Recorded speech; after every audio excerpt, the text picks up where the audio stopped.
Esta primeira semana de outubro de 2016 é marcada por um festival de derrotas do PT e, claro, de Lula. Primeiro domingo nas urnas, onde a população brasileira demonstrou sua insatisfação com a corrupção ou propinocracia petista e com a crise econômica deixada pelos governos do partido, derrubando o PT da posição de terceira maior legenda do país em termos de prefeitos e vereadores para o 10º lugar. A única grande vitória do PT, se é que se pode chamar assim, aconteceu em Rio Branco, no Acre, onde o prefeito eleito Marcos Alexandre venceu no primeiro turno com uma campanha totalmente dissociada da imagem do partido. Substituiu a cor vermelha usada em 2012 por um suave laranja, não ostentou nem a sigla nem a estrela do PT, não abordou os temas da Lava Jato nem do impeachment de Dilma Rousseff, muito menos insistiu em chamá-lo de golpe.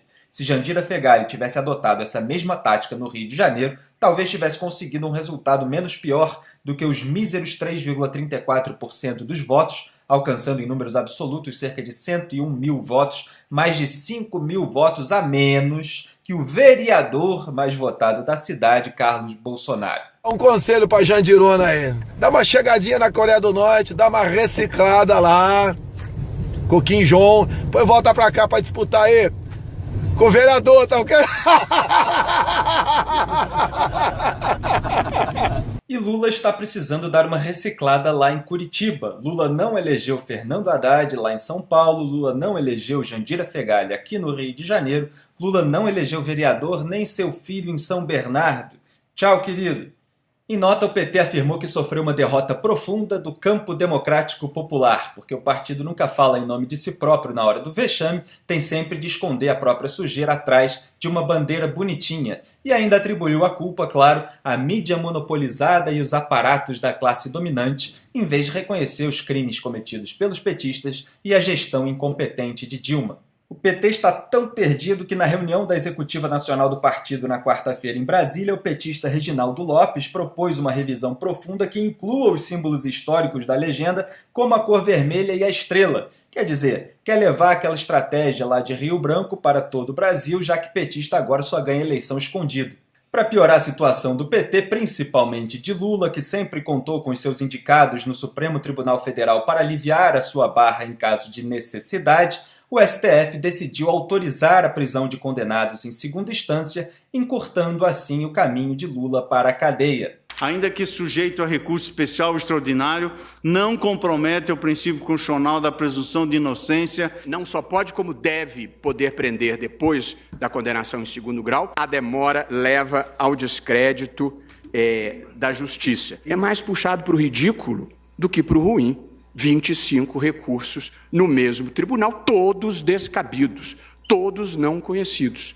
Num sistema de impunidade. Em país nenhum do mundo, depois de observado o duplo grau de jurisdição, a execução de uma condenação fica suspensa. O acesso à justiça não significa apenas acionar-se o Poder Judiciário, mas ter-se uma resposta em duração razoável e esta resposta, também em duração razoável, ser efetivada.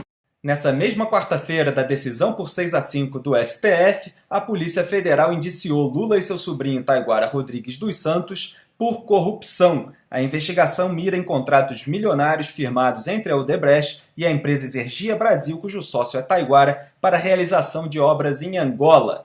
Há indícios de vantagens auferidas pelo ex-presidente e seus familiares em decorrência de supostos serviços prestados. No esquema delineado pelos investigadores, Lula atuava como verdadeiro lobista da construtora Odebrecht. É aquela estratégia, quando a Odebrecht tinha interesse em obras em países da América Latina e da África, mandava o Lula sob o pretexto oficial de dar palestras contra a fome no mundo, e o Lula ia lá, conversava com chefes de Estado e autoridades estrangeiras sobre as quais tinha influência assuntos de interesses da construtora. Ao todo, Lula recebeu 7,6 milhões de reais da Odebrecht em sua empresa e em doações ao Instituto Lula. E a secretária do sobrinho do Lula relatou à Polícia Federal que ele fazia saques em espécie na boca do caixa quase todos os dias, comprava carrões, relógios de marca, fez reformas de luxo em seu escritório e cobertura, viajava com frequência hospedando-se em resorts caros. todo o dinheiro que financiava esses gastos eram provenientes de remessas que vinham de Angola, afirmou ela, referindo-se aos contratos assinados entre Taiguara e a Odebrecht que renderam 3,5 milhões de reais para o sobrinho de Lula. Que farra, hein? Mas as derrotas do PT não param por aí. Antônio Palocci, ex-ministro de Lula e Dilma, homem forte dos governos petistas, foi mantido na cadeia pelo STJ, Superior Tribunal de Justiça, que não concedeu habeas corpus ao Palocci. De quebra, o Tribunal de Contas da União, TCU, que já havia rejeitado as contas de 2014 do governo Dilma, rejeitou também as de 2015 e ainda inabilitou Guido Mantega para o exercício de funções públicas por 8 anos, exatamente aquilo que deveria já ter acontecido com Dilma não fosse o fatiamento da votação do impeachment determinado pelo ministro Ricardo Lewandowski, um dos indicados de Lula ao STF, claro. A única vitória petista na quarta-feira foi a confirmação da manobra da Corte Especial do STJ para salvar Fernando Pimentel. A Corte definiu que é preciso aval prévio da Assembleia Legislativa Estadual para abertura de ações penais contra governadores. Amigo de longa data de Dilma, Pimentel está enrolado num esquema de recebimento de propina orquestrado na época em que era ministro do Desenvolvimento, Indústria e Comércio Exterior do governo petista. Principal alvo da Operação Acrônimo, o governador tem se utilizado diversos instrumentos jurídicos para dificultar o avanço do processo que investiga a participação dele e de sua mulher em crimes de corrupção, lavagem de dinheiro e formação de quadrilha.